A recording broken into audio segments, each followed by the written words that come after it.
All right, there we go. I think we should be live. And I will double check, even though I changed the setting, that it's not just live for me. So I did just tag you in it. And hi everyone, just bear with us while we just sort out the I will double check, even though I changed the setting. That is that on your end? Sorry. Yes, sorry. Like, I'm hearing voices and it's mine. Sorry. That was Mary Magdalene. She just wanted to repeat everything you said. Oh, you're gonna have me giggling. I will double check it. Okay, I'm just trying to get. I'm in a bit of a hot flush here as well. Just to throw that into the interesting equation of today. Okay, there we are. Hi. I'll bring the professionalism in now. Hi everyone, and welcome to Love Speaks Love. I'm your host Denise, and my beautiful guest today is my lovely friend Danny Picard. Welcome, sweetheart. Hello. Okay, and this also explains why I couldn't share to a page.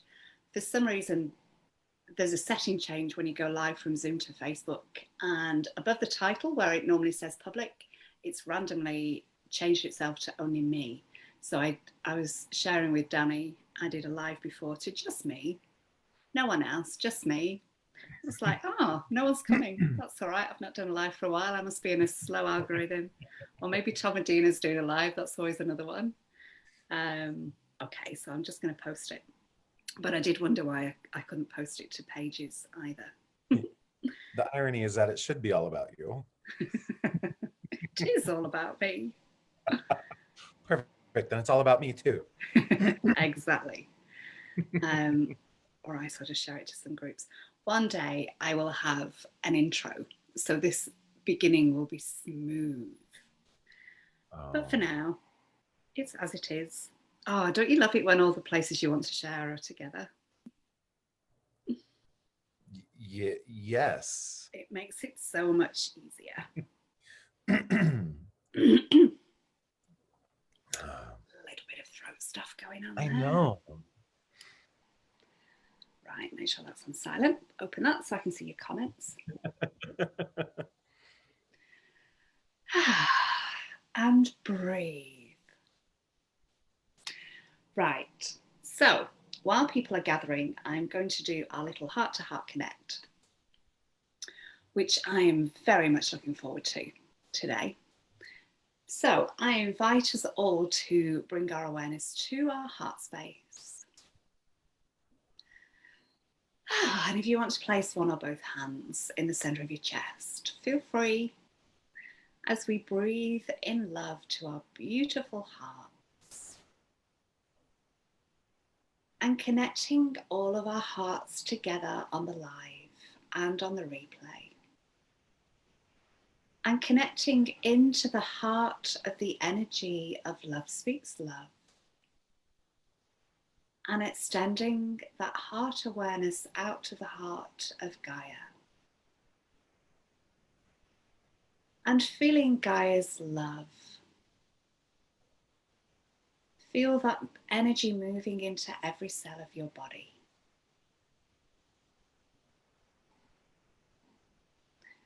Feeling her gratitude and her joy.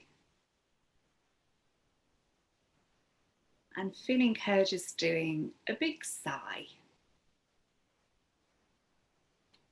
As parents do when their children are going through some stuff like, oh, they're there, it's okay. Connecting our hearts to the heart of the sun and the heart of Source Creator. And feeling ourselves in that one unified field of love. Love and unity.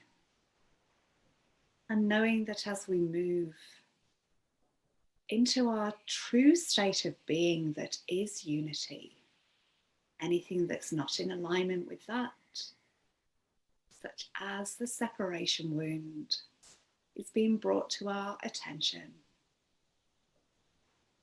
so that it may become love.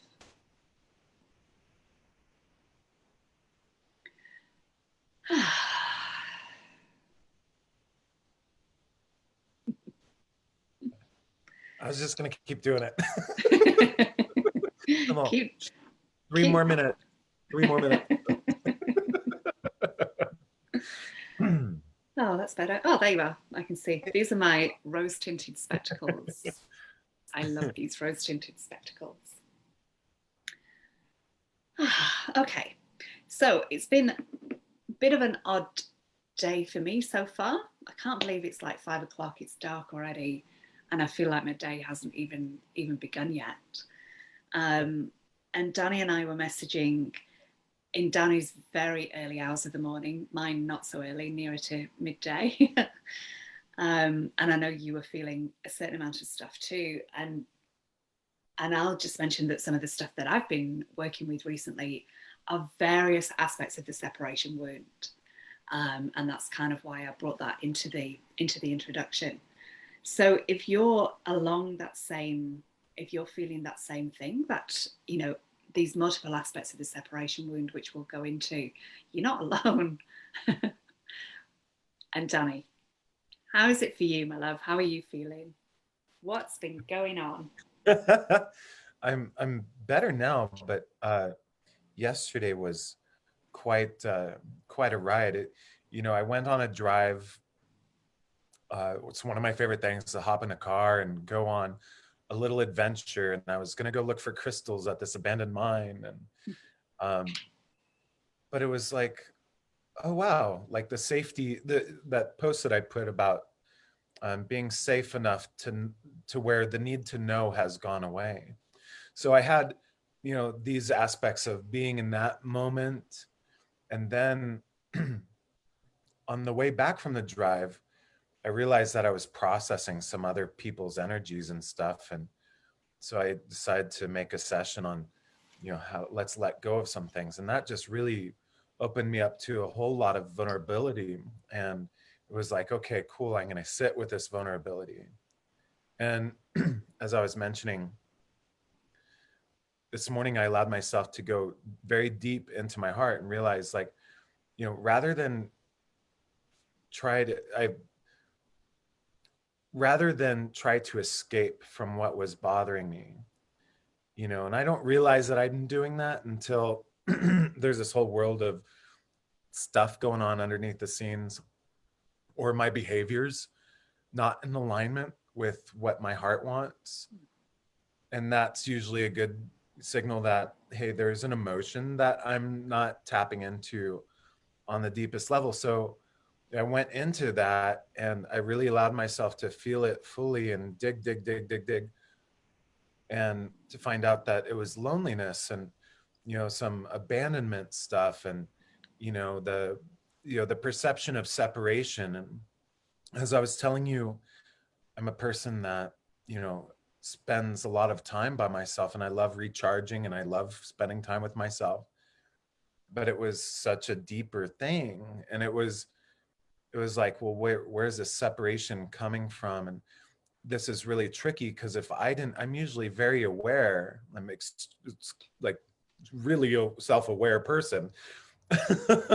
So if I had a hard time realizing that there was these things that were going on that were stemmed from, you know, that perception of loneliness or that feeling of loneliness, and it wasn't like, oh my God, I need friends to surround me. It was like, well, I really want to be more in my heart. How can I love myself more? And how can I reconnect to a greater, more integrated aspect of source?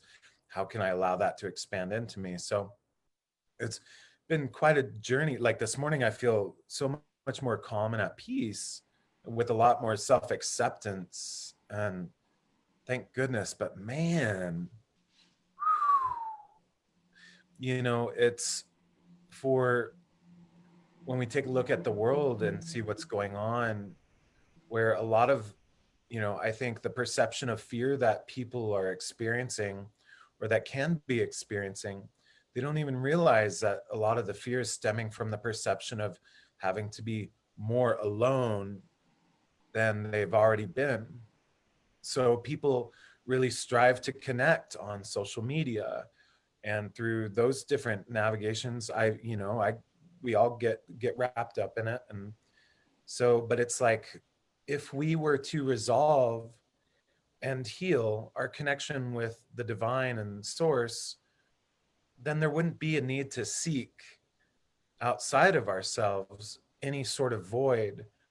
And that would in fact heal that wound of we are enough, but it's a long way to go, because there's a lot of people in survival mode and stuff like that. So it's like, when we're looking at, the ascension process and returning to the heart, we have to also ask ourselves, are our belief systems that some of us aren't even completely aware of, are they in fact, but they're operating your behavior systems, they're operating who you hang out with, they're operating, your attraction to prosperity and wealth. They're responsible for what job you settle less for or you aim higher for. So if you have a perception that you are disconnected, or that you are lonely, or that you have a void, it's going to make it much easier for you to settle for less, rather than if you felt completely fulfilled and whole and divine and abundant, supported and nurtured. The two job opportunities you go after would be completely different. And same with love, same with, your friends, or, are you going to put up with another narcissistic relationship? Are you going to choose to tap into what's at the core and go, hey, maybe this is actually just loneliness. Maybe I wasn't good enough as a child. Maybe I wasn't good enough 2 weeks ago. And that created the people pleaser, because then, and this is all stuff that I know all too well, to where I have to fix everything outside of me in order to control it. If I'm in a state of, not feeling at one with myself and at one with the universe, then it creates that separation. You move back into the mind. But what's a trip? And I'll just explain this to people a little bit. You'll start to notice as you go on the ascension journey, you don't even realize that you're thinking. Or it's like I don't even hear thoughts like I used to, like there's like nothing in here. So that's why it's confusing for me when I go, oh wait, there was something there that I didn't realize. Well, if you're not eating the right foods and you're not treating yourself the right way, and you could be doing better in different areas, what's causing, is it a lack of knowledge in that certain area, or realizing that there's so much more to life than what you've been settling for? And so that was something that came up yesterday as well. And it was, well, what if I allowed myself to really, really, really turn up the joy knob? And that's what got me in the car to go on the little road trip. And I'm all, okay, my joy knob has been like, okay, it's cool. It's like, my medium joy knob is somebody's high. So I'm like, well, let's turn up my joy volume.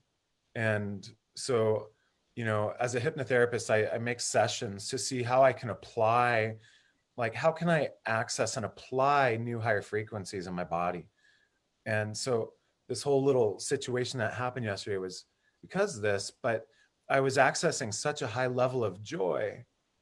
And I really wanted that joy to be real, that it caused all those hidden things to go, we can't be that joyful unless you get rid of this, and so because it's all frequency.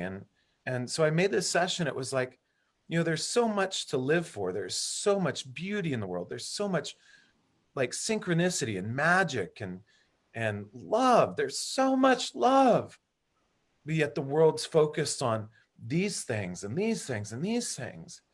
And yes, you have to be a rebel and go, hey, wait, not today, Satan. I'm going to, gonna go on my own little joy adventure. And it's, so sometimes you don't realize that your joy level is turned down because you're focused on, not like what's not right. So, and then it's like, well, how do you get people to be in, or how do I get myself to be interested in joy again? Mm. This isn't, that's the old me, is how do I get other people? No, no, no, no, no. How do I get me into that joy space? Okay, by doing things that are joyful, but also remembering that, you know, I can lay in bed until noon, and I do that. I do that too, because I also I work at a restaurant 4 nights a week too. So, um, and it requires some rejuvenation. Um, but you know, what if I were to go do something like go sit and meditate at the Stupa Peace Park here in Sedona, and just go, watch the ravens and notice some butterflies and dragonflies a little bit and get out in the sun a little bit. And, what other amazing things are out there when I follow joy and when I live in that state of joy, what more joy can come? And it's tricky because it's like we get addicted to frequencies, and people don't understand that we get addicted to frequencies too much, but it literally programs the body and a DNA if we're focusing on, things that aren't right in the world. But we focus on things that aren't right in the world because of a perception of lack of safety. But if you could perceive an abundance of safety and access and reprogram your subconscious mind into being in the heart and all those things, then we can be that way. And it's hard to go from complete lack and scarcity to all of a sudden, oh my God, I'm joyful. Because then people are going to feel like you're not authentic, and you're not, you're making stuff up or you're running away. And but sometimes we want to feel so good that we don't know any other way to do it. But it's really, one of the things that I've said for many years is it's not heroin or alcohol, it's not shame, or it's not like all these different addictions. What it is people's inability to notice emotions and to process them that causes the fragmentations, and then it causes the separation. And then people go into a shame, then people go into guilt. And I can feel other healers and other people going through a massive, what they're calling the, honestly, I feel like when people say I'm working on my shadow, I just want to just kind of, let's just call that shame. Let's give that an emotion, because that's actually kind of what it is. It's that, there's something not good enough. There's something I'm not belonging, some sort of like, it's like, what if we just said, okay, what if that's my inability to accept that I am wonderful exactly the way that I am, in the greatest acceptance that life and love can actually be. And if I can accept myself to the greatest integration extent of soul's reality, and to realize and understand my connection with source, then everything is perfect and there's nothing that needs to be fixed. Nothing is broken. In fact, nothing is broken so much that everything is whole. And from this place of wholeness and oneness, I can create a new reality, and I can turn up my joy button. But it's,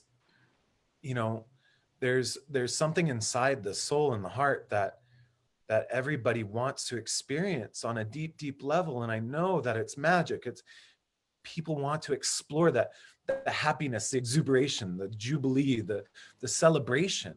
People want that so much. And, there's also the part where it's like, is it our job to continue to work on the collective, or do I need to put myself on a timeout and go, hey, I'm going to take a year to rejuvenate my soul, to reconnect with what my wants, needs, desires are, to feel my joy, and to be okay with that, to not feel guilty.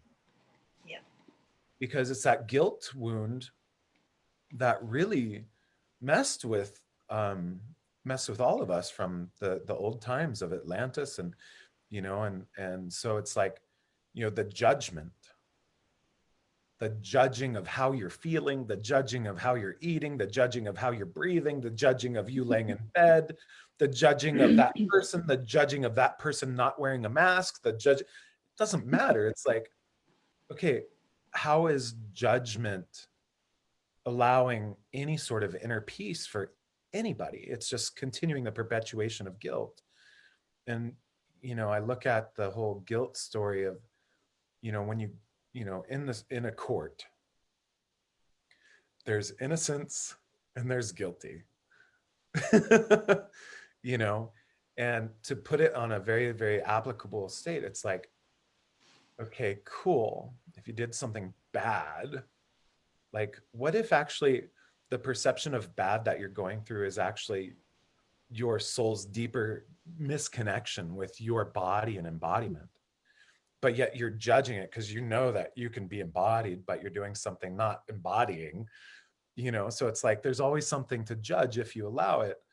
But then what does the state of innocence feel like? And being like the child, the playful, joyful, beautiful, loving soul that smiles just because you can, that is so loved and supported that you don't need to require anything outside of yourself. It's just given to you. And, we're in such a fascinating time when I think one of the most beautiful assets, and that's so hard to find right now on the planet, is truth. And people are longing to know what truth is, but in the perception of not feeling safe, they try to seek it outside of them rather than going within.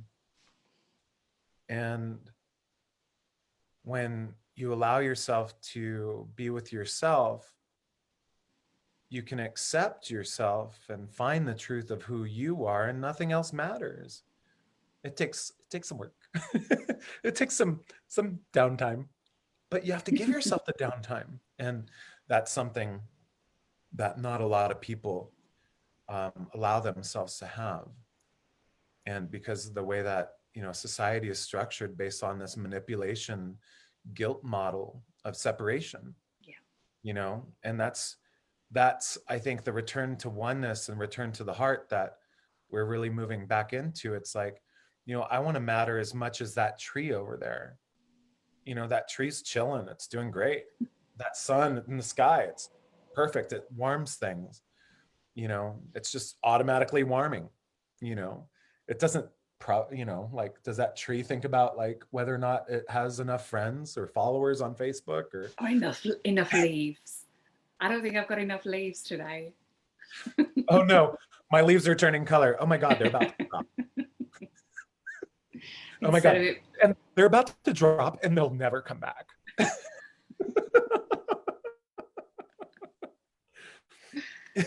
Oh wow. You are on fire today, Danny. There's so much there to speak to. I'm not quite sure where to start. Oh, I just kind of that's just like my whole body is like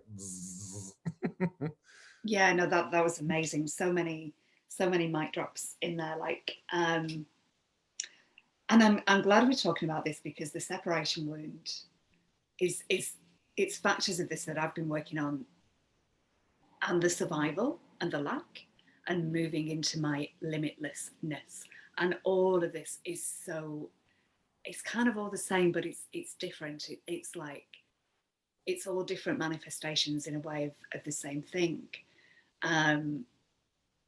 So you were mentioning about loneliness, and I normally don't feel lonely. Same as you, I love my own company. I love spending time with myself.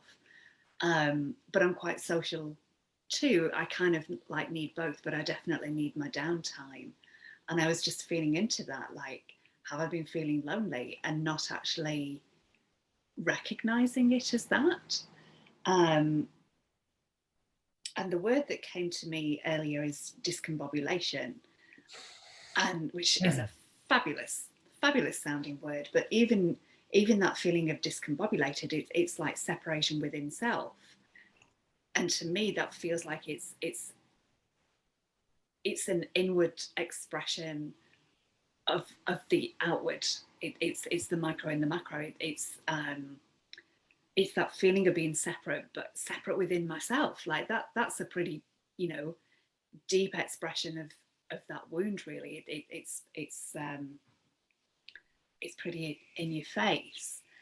And an interesting thing that if anyone saw my previous live, you'll know. So I went live before, and there's been a setting change in Facebook, and instead of it being public, it was set to only me, which is just really interesting how that happened. How it's kind of like only you, you're separate from the rest of the world. And how that happens, you know, people can say, oh, it's Facebook changing settings, blah blah. It doesn't really matter. The universe is showing me this feeling of separation, and the different ways that you can kind of feel that and see that. And it is the deepest wound. And it's this paradox because we're not separate. It's an illusion that we're separate, but it runs so deep. It's so interwoven in all our fibers. It's deep in our DNA. And the lack, really, and the survival is still part of that separation wound, because when we feel that connection to source and know that we are our abundance, then how can we be in a place of lack? How can we be in a place of survival and not feeling safe when we know that we are safe and that we have everything, because we are source, we are fractals of source, we are that manifestation of source in physical form. Well, And go on. I was just going to say, well, what does lack teach us? You know, if lack exists, then it also matters as much as you do or I do. So if lack matters, what can we learn from that? Because as we learn and take from the knowledge of what is experienced, then we can actually transmute the energy of it to where it's no longer something that creates further separation. So if we can go, lack, thank you for teaching me that I can go there and still survive. Yeah, nice. Whoa. You know, or people can go through such trauma and despair and separation, and then stay in a state of lack and disempowerment, but still be alive. If you're alive and breathing right now, you're a success. Like, you're successful at being you, because we are enough. And so the universe and God and creation knows that we matter and we are enough. It's just that, how do we step into that within our own shoes? And it's like, okay, well, how can I thank fear? What does fear teach me? Fear teaches me how to survive. What does the emotion of shame teach me? Shame teaches me that I am enough and that I matter and that I belong. You know, if I allow it to, if I go into it deep enough. You know, what does guilt teach me? Guilt teaches me that I can be innocent as well. And it's like these preferred choices. And sometimes we have to allow ourselves to turn the news off or turn this off, to make these different subtle changes in our reality and in our environment to dictate what it is that you want. If you're in a job that's making you feel crappy about you, cool, you can try to stick with it like a bad relationship. Or is it actually a duck and you actually are empowered to change? And are you staying there just because of the money? And is money truly happiness? Or is happiness actually success? And if you can move into a state of clarity and realizing that lack is here to serve us, and to go, you know, I mean, well, I'll give you a perfect example. I was living in a big fancy house in Portland, Oregon before moving down here. And I thought that that would help me feel better about me. And it was a nightmare. It was the people I lived with. It was just, it was too much. And I was in a transition period with a lot of grief and stuff. And here in Sedona, I have this super tiny little square box, and it's like a 350 square foot in-law unit. But within my little tiny sweet home by myself, I have everything that I need. I grow my own vegetables in hydroponic systems. I have solar powered generators. I have 6 months worth of food supplied, not out of fear, but it helps me on a quantum level know that I am and have everything that I need. So I'm actually like creating an environment that sustains me into lifting me out of any lack or separation consciousness of that lack. Like, oh, I need to continually go on Amazon at midnight and go buy a new pair of socks with smiley faces on them. Ooh, the exhilaration of me going and picking it up from the mailbox. And no, I don't need that because I already have enough. I have enough. I am enough, but the whole lack thing stems from the perception of the not enoughness. And, it's that separation. So to be more in our hearts, how can we, and here's the things that we can go, okay, I'm going to go be in my heart now. I'm going to go be in my heart as much as I can. And I'm going to go, oh, love and light, love and light, love and light, love and light. But the universe wants us to move beyond and expand into a higher level of self-love, self-acceptance, and see what is when you start loving yourself, no matter if you can love lack, love fear, love shame, love guilt, then what can come and bug you in your dreams? Not much. So, but it's the accountability factor, and accountability, there's a lack of accountability in this world because everybody is busy judging and blaming external circumstances for being the reason why they are the way they are. The same goes with health, diagnosis, owning stories within ourselves and our bodies. The stories of when I look in the mirror, oh my God, I'm going to see this little belly growing on this 42-year-old man's body. And I can develop a story that may not go away, or, I would be like, whatever, the Buddha had a belly. He probably wasn't tripping on that. He was probably sitting under the Bodhi tree going, all is pretty cool. But it's such a perception game. And, within these belief systems that we have, it's so important to know that the belief systems can be shifted through practice and insistence and accessing the subconscious mind and changing your environment. This is all stuff Bruce Lipton talks about and Dispenza talks about too. The key is like, well, how do we access the heart in an authentic way that's not going to create further limiting beliefs, I'm just going to go, everything's love and light, but then go and be completely terribly depressed when I'm at home by myself, but I'll be happy when I'm around everybody else. That's something that's not an aligned space, So how can we be that place within our heart, in that loving innocence, in that state of joy, in that state of knowing that you're still alive and kicking, everything is still given to you, and the universe will support you no matter what you think, no matter what you want, the universe supports you. But if that belief of lack is ringing so true, it's going to keep that expansion at bay. It's going to keep you anchored down like a hot air balloon tied to the ground. You'll still have all that momentum of wanting to move up and rise up.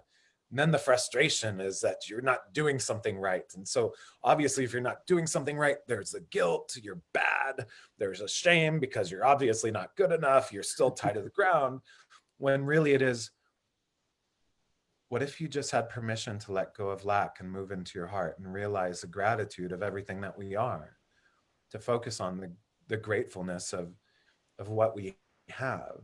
And it's tricky, um, because a lot of this has stemmed from energetic boundaries or lack thereof in my own life. From what I've discovered is that I realized that I was so energetically sensitive at such a young age that it didn't matter who I was around. It was like I would automatically soak up their programming, but it came from a deep belief that I was responsible for the discomfort that I saw within them. I don't know where I got that. I'm sure nobody else can relate to this. But it's such a beautiful, it's like the journey of moving into the heart. And that's what the ascension is. That's what this whole, when we think about spirituality, it's like, well, what is spirituality? What's the point? What's the point if we're going to continue to stay and replaying all these old patterns? And what's really, with my clients, I realize that one of the biggest belief systems that they tend to hold is the pattern of being addicted to frustration and that change is not a safe thing. So typically during the third session, we go, okay, let's talk about what's so awesome about changing. If you want to change so much and you're not able to, why are you afraid of it? Like, how can we explore and go, well, what's on the other side of when you change and become the fulfilled, joyful, heart-centered, amazing, glowing, abundant, radiant person? Why is that scary to you? And this is, moving through addictions within my own life, I realized it was about the fear of moving into something new. And because new just simply wasn't explored. You have no idea what new was. And so, I'll just keep doing the same thing. I'm going to keep doing. But the same thing can be attributed towards lack. Well, it's like, well, do we truly know how abundance is so safe and wholeness is so safe? It's not that it's a bad thing. It's just that it's new. Or to some people it's new. To many others it's already there. But it's like, well, that joy button, that joy knob, if you can allow yourself to sit down and write out the joy that came from everything that you've ever accomplished, the joy that you could have provided for anybody else in this lifetime, but also how joyful it was to be a child, the joy that you had. I used to have I was a party monster. And I love my techno music and my raves and my nightclubs and what I would do to make sure that I don't slip back in there is I would tell myself, oh, that was a shameful, bad time in my life. And now what I'm actually doing is going back and going, I had a really, really, really amazing time, actually. I actually got to do things that people would have dreamt of doing and being places that people would have dreamed of being and like, turning, but it was like that whole and I realized that, oh, that shaming my past was actually me trying to make sure I don't do that again. But in fact, it still actually allowed me to carry that same frequency of shame. And so it's like it's fascinating. My whole body is just buzzing like crazy. This is kind of cool. What does frustration have to show us? How is that serving us? That's a really good question, because honestly, I think, there's some weeds in the garden that are useful, and there's some that are just really freaking annoying. And I think the frustration in people, and when I've had it in my own life, is it makes me feel like I'm not getting it right. It's like, how can I get it? What am I missing? It's just like but then people develop an internal dialogue going, no matter what I do, I can't bunk, No, so it's like it creates this aspect of failure, Mm. or it's like it kind of it's kind of like the mortar and the failure bricks, where it's like, okay, cool, this frustration is keeping me on lockdown, but I don't even realize that the frequency of frustration is actually what's keeping me locked down. So what's the opposite? So what's the opposite of frustration? That's interesting, because I associate freedom as being the opposite in a way. Right. Yeah. Right. And so if we're wanting to, ascend into the 5D, so, okay, so these spaces of frustration exist in the mind, but freedom, Mm. right? Yeah. But also guilt, judgment in the mind, innocence. Yeah. So we have this whole dichotomy, this whole aspect of returning into the heart. And it's like, okay, cool. So I like calling them antidotes. Okay. So it's like alchemical antidotes to resolving frequency. And so when we get into these alchemical situations of going, okay, here's this, all right, I'm a mad scientist. Here's my little thing for the day. Ooh, loneliness. Okay, loneliness caused by separation. What does separation need? To feel loved. Okay, what do I need to do? Oh, I need to love myself. Ooh, how do I do that? And it's, nobody gave us a manual on how to love ourselves. So, and I met with this person the other day, and they were trying to sell me this product, and or they wanted me to be an affiliate for their thing, and I said, so what happens if the product runs out? Oh, they'll have to buy more because it's such an amazing product. And I'm like, but that's not really teaching somebody how to love themselves fully and completely on their own without the need of anything else externally. And he went,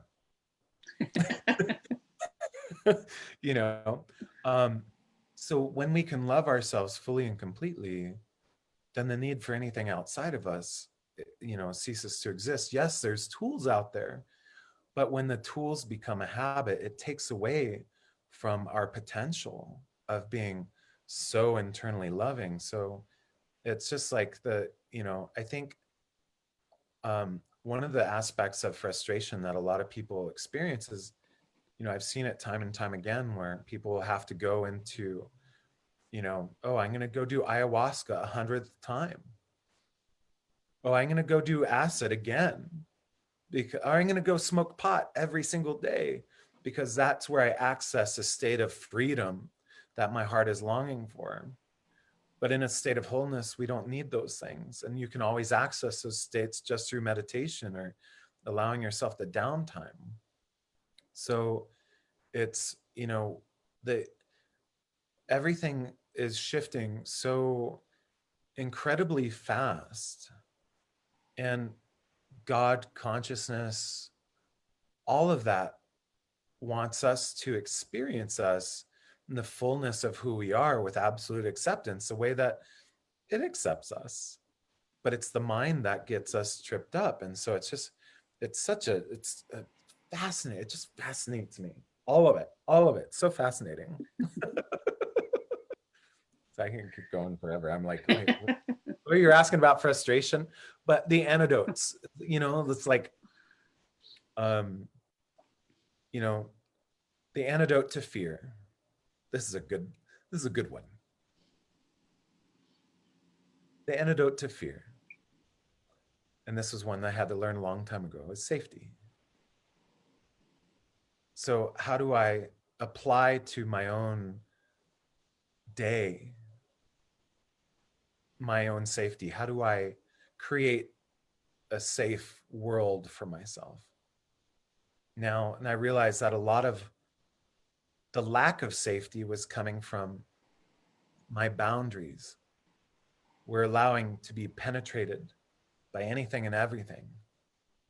And I realized that, okay, well, I need to feel protected. How can I create protection?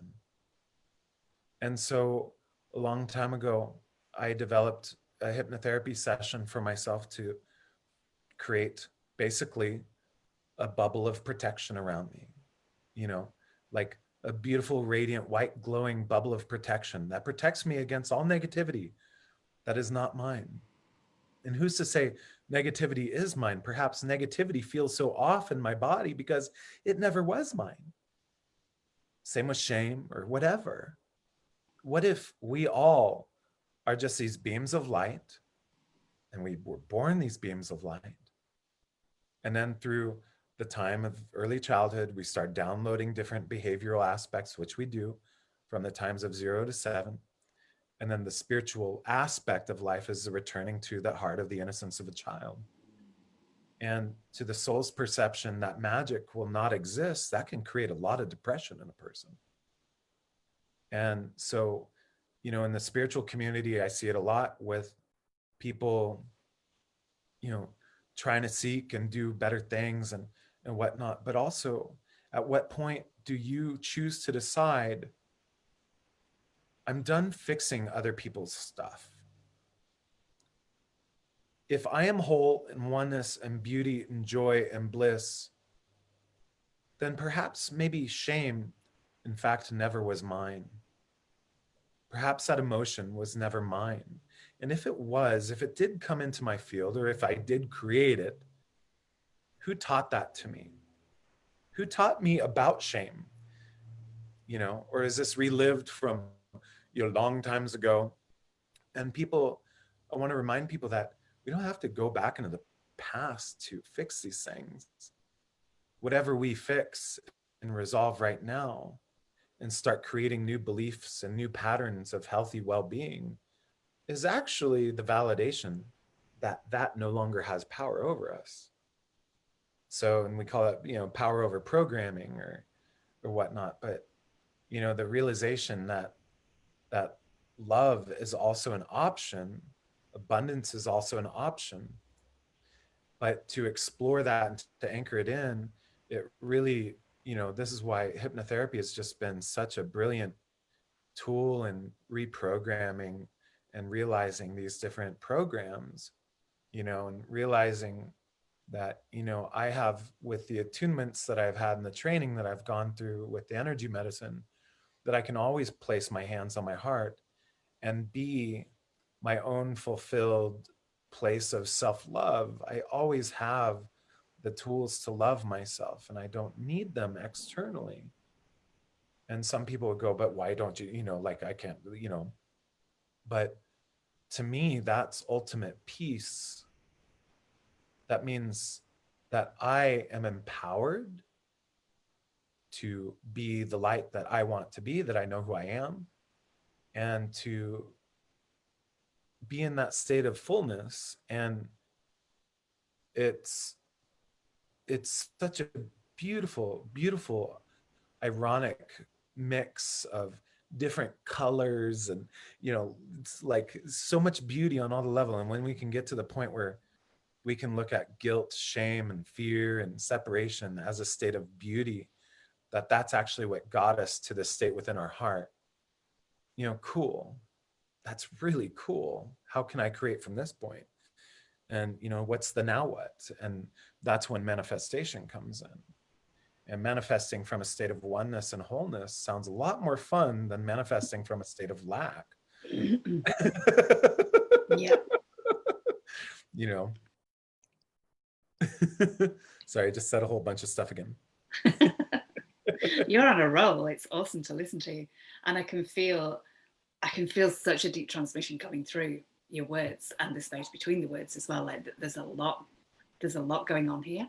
It'll be interesting to, I often listen back to these as I'm kind of like writing up for YouTube, because by the end of it, I actually can't remember anything that's been said. So I'm trying to write up the YouTube, and I don't have a clue what's been said. So I do love to, I do love to listen back. But I can feel that doing that is going to give me a kind of deeper transmission. It's going to get in even deeper. And there's so much that you've covered there. It's been amazing. And frustration for me, interesting that you pick that you happen to pick that one as as that has probably been one of, well, it has, it's been that's the one that always rears its head to me. It's the frustration. And I think it's in your human design, frustration is that emotion that's present for me in my human design as well. So I'm quite intrigued by that. And just wondering if you've anything more to say about frustration while we're on that subject. Um, self-forgiveness. Oh, Ooh. that old chestnut. Yeah, Now nice. let's anchor in the Christ. Okay. Um, so the applicable tool to lessen resistance, probably one of the most applicable tools to lessen resistance.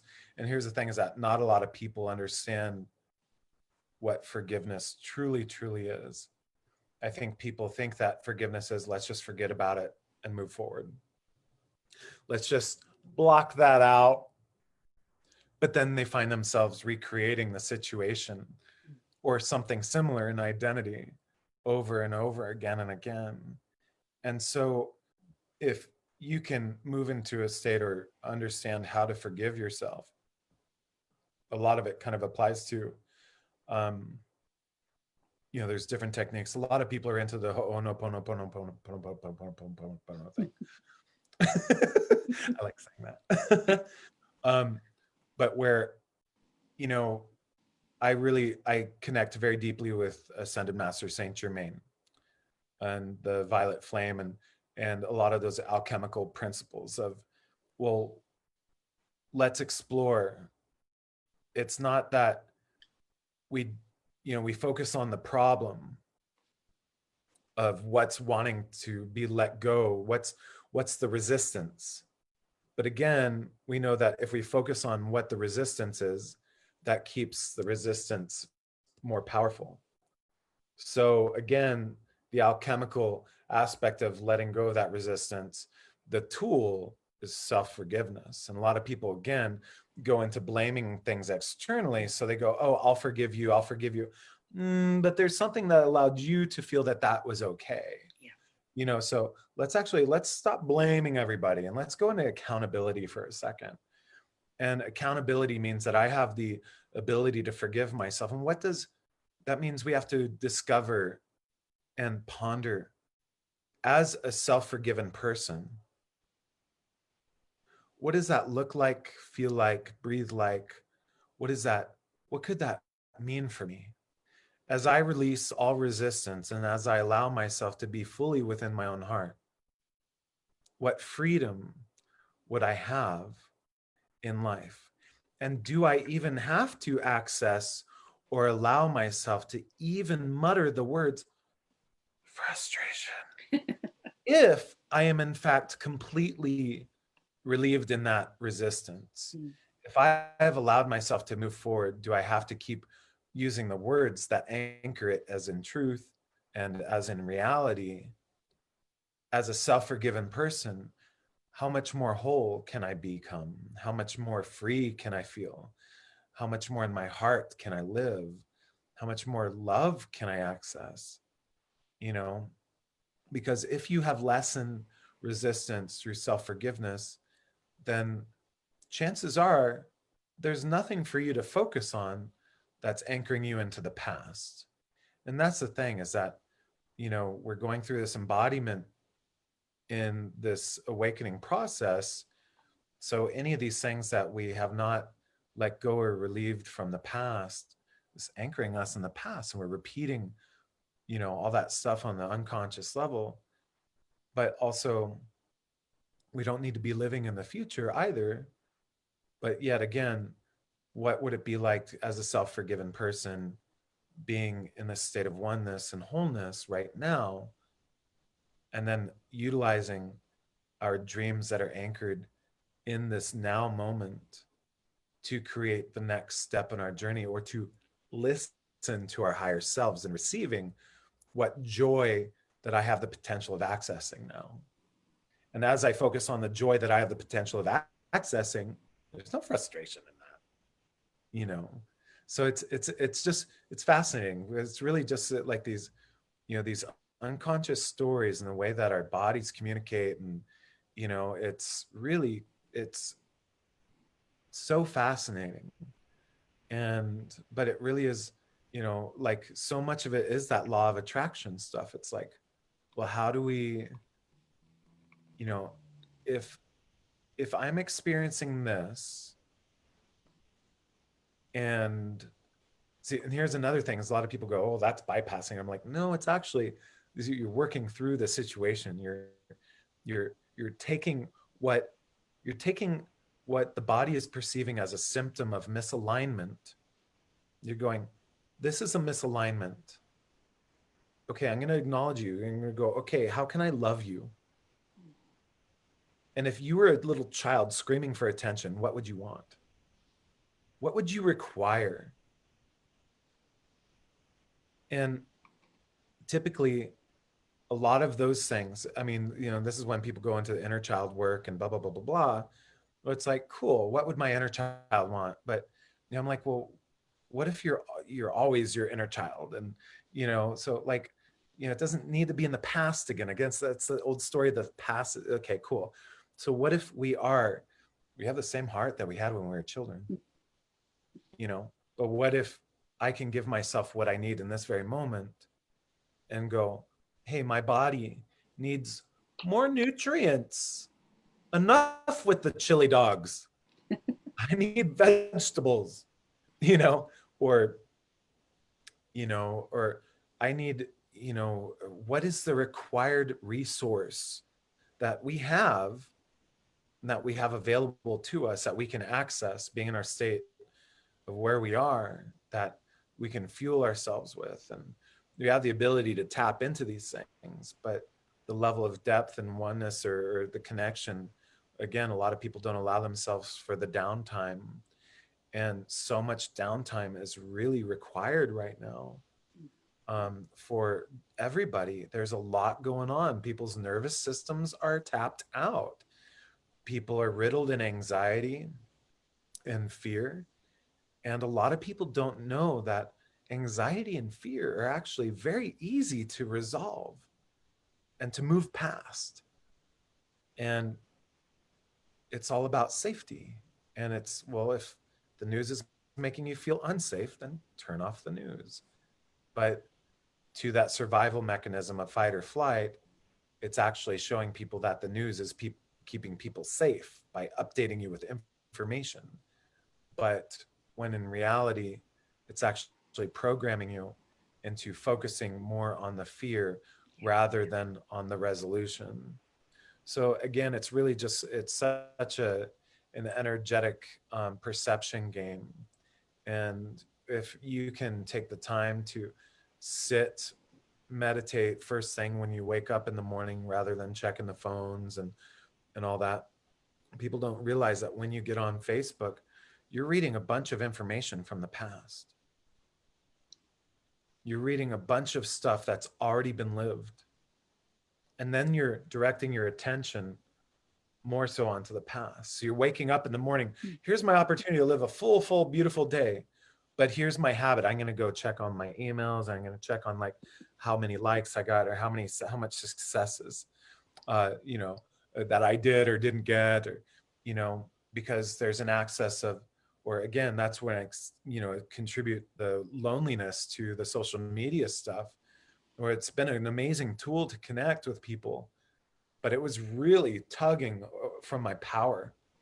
It was taking so much of my power away from me. And the heart, soul, your body wants to expand into its power. And its power comes from creation and expansion, and from allowing, you to tap into your joy, and scooting into following your highest excitement. And, what is that journey going to be like in your day? And would it be okay to not turn on the phone today? Would it be okay to let things go? Maybe one day a week, or maybe 15 minutes a day.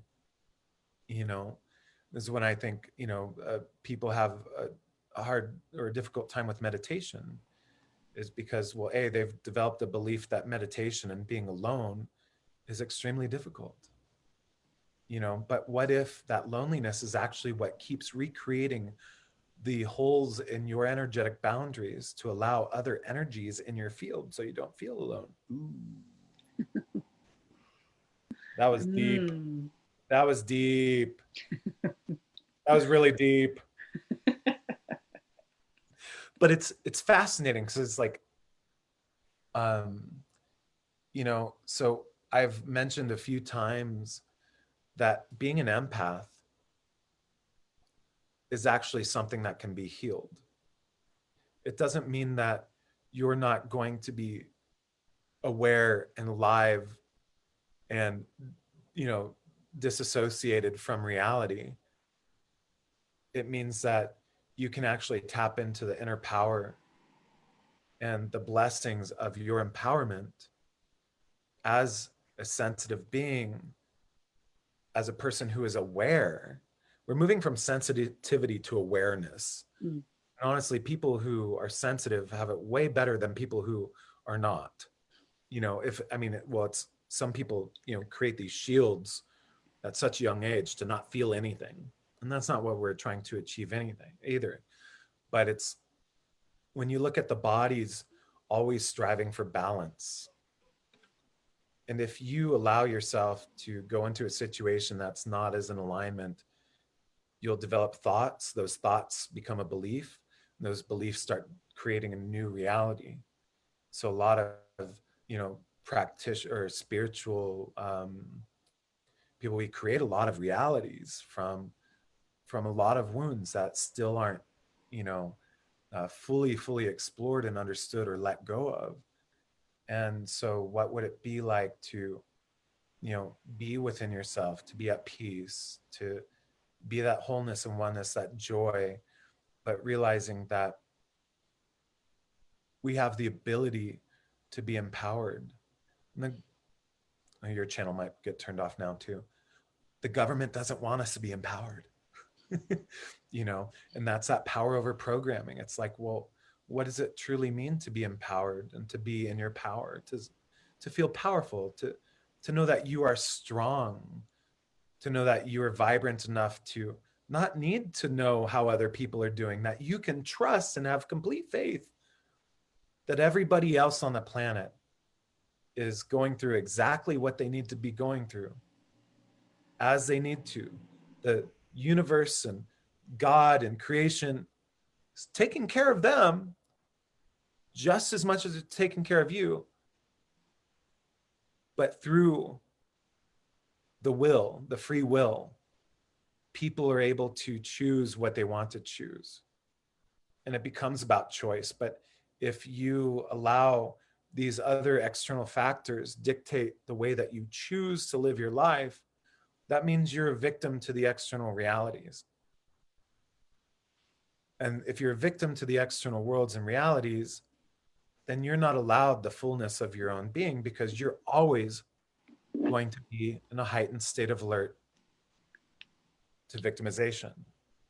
And we're going to repeat that victim story of, and so what if we weren't victim to resistance? Or what if we weren't victim to energy? What if we were empowered and strong and nourished and whole and abundant? And, what if our strength, it's that old saying that, the biggest, what's that Marianne Williamson quote about, our biggest fear is, accessing or understanding how powerful we truly are. And one of the things for me is going, oh my gosh, like, wait, am I allowed to be this magical? Am I allowed to be this happy all the time when everybody else is suffering? I don't want to suffer anymore. And that's my choice. And so, I don't want to suffer even if other people are suffering. And I've had people say, oh, that's such a privileged thing. And I'm like, is it? I'm like, like, I understand to what ability, but, we also have, how can we, Nelson Mandela in prison felt free, like, how do we access that, when his environment clearly dictated and showed him or anybody, that they would in fact be completely imprisoned, and but where he was able to access that state of freedom within his own perception, and that takes some, that's really beautiful.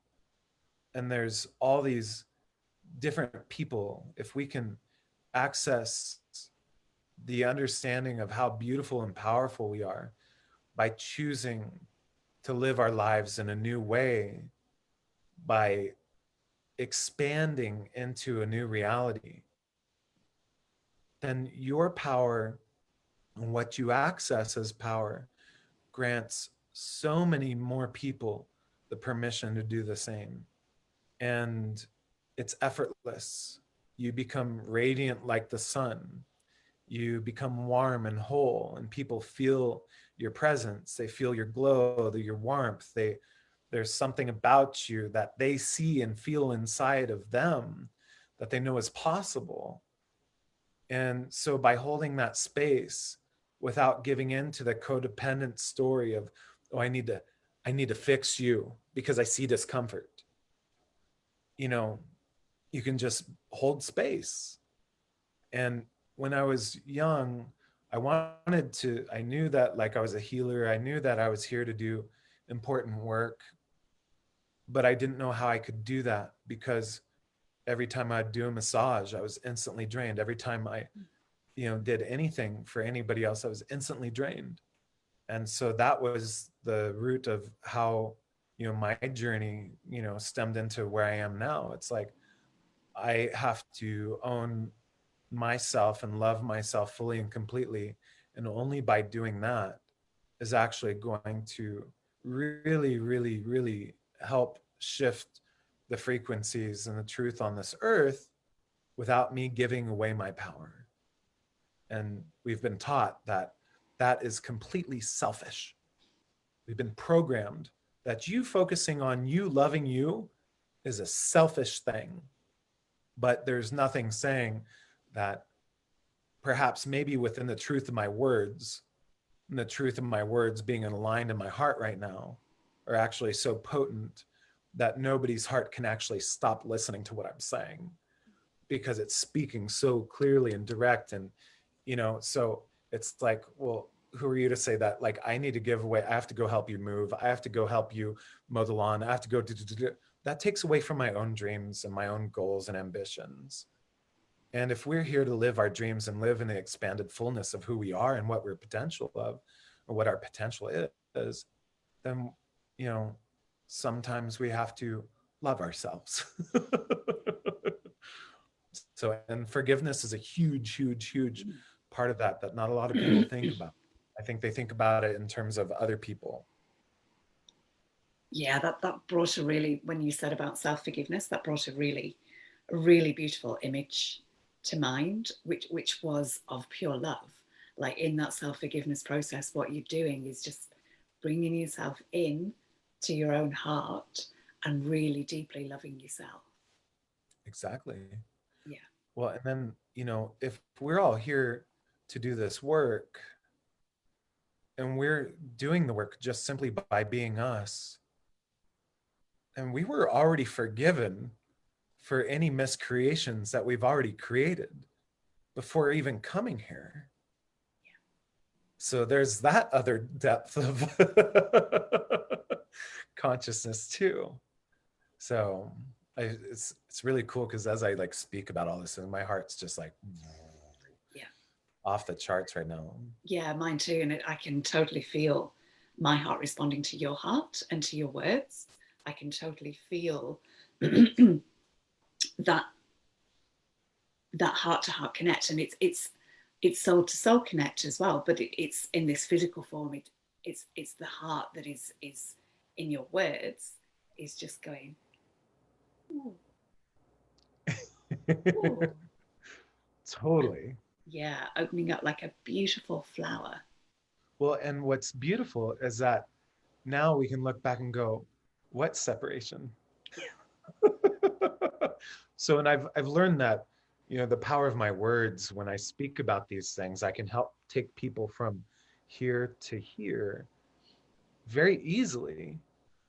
especially when I'm, anchored in that space. And, to go back to, what we are talking about, just with the chaotic, experience of what was going on in the last 24 hours. It's like, again, there's so much joy also. And joy is an emotion that we have the right to experience. And some people don't even know what joy is. But then if you don't know what joy is, I don't know. I think everybody knows what joy is. But um, instead of focusing on, you know, even if you just wrote down a few things that make you feel joy every day and just build on that, like with the coaching stuff, I have people write down lists. And, you know, uh, what I'll have people do is uh, write themselves a love letter Nice. on our last session, and then we turn that into a hypnotherapy session. Oh, beautiful. Yeah. So it's your own words, it's your own love. After doing the work and expanding into this new area, it's like, what do I love about myself? Write yourself a love letter today. And then watch as you write yourself a love letter today, write yourself another love letter in a week and see how it may have shifted. And then again in 2 weeks. And then again in 3 weeks. And then what if you wrote yourself a love letter after 2 months of practicing what you love about yourself? And because again, it's like building a muscle. If your judgment muscle is huge, it's going to take away from any joy whatsoever. But if you start building your joy muscle, you're going to start realizing, hey, wait, this feels so much better than this one. And then this becomes focus, so, and it's just like that. But it's a process, because again, the frequency of our DNA and all that stuff in our body is holding these frequencies. And it's kind of like that the alchemical way of utilizing these different tools in order to do this. Some of it, neurolinguistic programming can do some of it too, but what often is left out is the whole heart stuff. And if you can access and practice understanding and seeing how valuable you are, and it really, really starts diminishing any lack of self-worth. It starts diminishing a lot of lack, because you realize that you matter. As you write down these things, you matter. As you write down these things, I become more awesome. I start mattering more and more. And as you matter more and more, you realize you're valuable, but also your time is valuable. You belong here. We all belong here so deeply, to the fact that you matter, even if you're laying in bed till noon, or if you're, doesn't matter. You matter so much. It doesn't matter who's saying what. It doesn't matter what, external circumstance is going on. It's just that you live so deeply in that state of I matter, that you are not affected by outside circumstances. And so there's these different tools. And it's the tools that I love to create. And I've been creating these tools for such a long time, with integrating, energetic attunements and applying, you know, uh, neurolinguistic programming techniques, but also hypnotherapy, because we're activating the heart, the unconscious mind, to actually be back on track with that oneness that your heart's been longing for. And it's this just beautiful blossoming thing that happens. And it's, this is how I overcame all of my addictions. And, the addictions, yes, it was, I shamed myself for a lot of it for a very long time. Uh, but again, now I'm looking at it again going, wait a minute. That stuff saved my life, because it allowed me to feel connected. I discovered that bliss state while I was on ecstasy. I realized that ecstasy could be recreated without the need of the drug. And how can I achieve that? Oh, it's through love. So being in those times of being at the rave parties with all the drugs allowed me to be really connected or to feel that connection. But then I said, okay, cool. Let's get rid of this, this false, or, you know, that bit of a false reality, and realize that, you know, my heart and soul was on the right track. It was just the different tool. You know, it was cool. That was a tool that served me, and I thank it.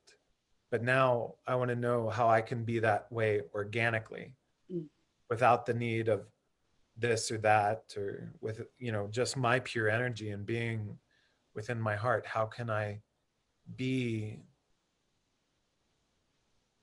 so self-sufficient to where I can be in that state of wholeness and oneness in a society is complete chaotic fucking mess, pardon my language. But it's fascinating. It's truly fascinating. All of it. Wow, Danny, thank you. That was a really, really beautiful, beautiful transmission. Thank you. Thank you. It's great because different people that I speak to grant me different permissions to go to certain places, you know, too. So thank you for holding that space. My absolute pleasure. Oh, and thank you everyone who's been with us as well. We will. I've been glancing at the comments. I've taken in a fair bit of the comments, but I will. I'll take them in more either later today or tomorrow. So thank you to everyone who's contributed to this whole space.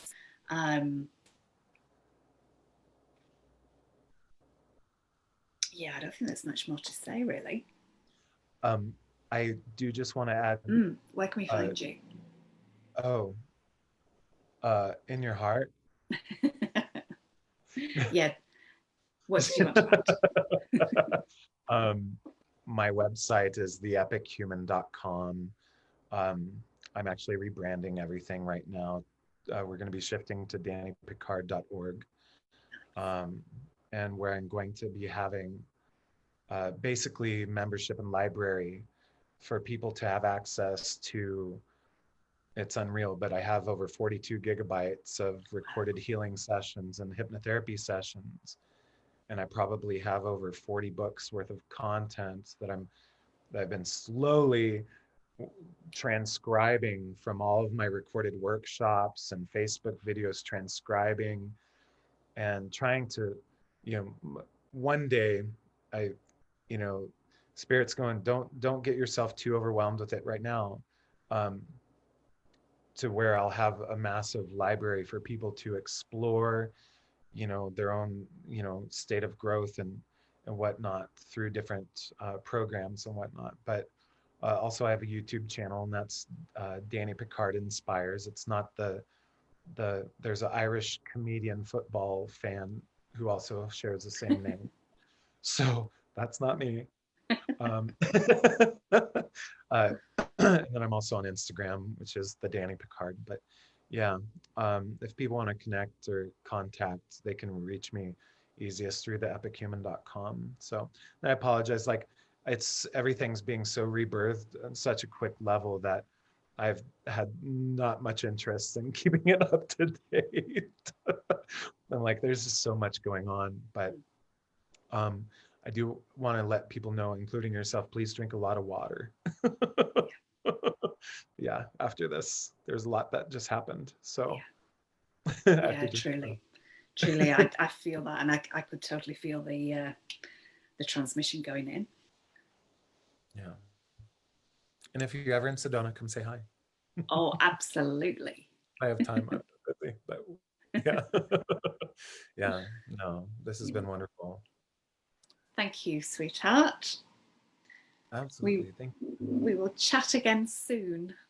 Yay. Thank you so much. You're a delight. You're a delight. No, you are. We both are. We'll We're take that. delights. We're delights. Delightful. Thank you, Denise. Thank you, Danny, and thank you everybody watching us live and on the replay and on YouTube. And if you wish to have a look at the YouTube channel, there's many other interviews there as well. And it's Inner Peace with Denise. And there is a Love Speaks Love page with all the Love Speaks Love videos and more besides. So yeah, we will leave it there for now. Love, love, love, love, love. Spirit hands. All right. Bye.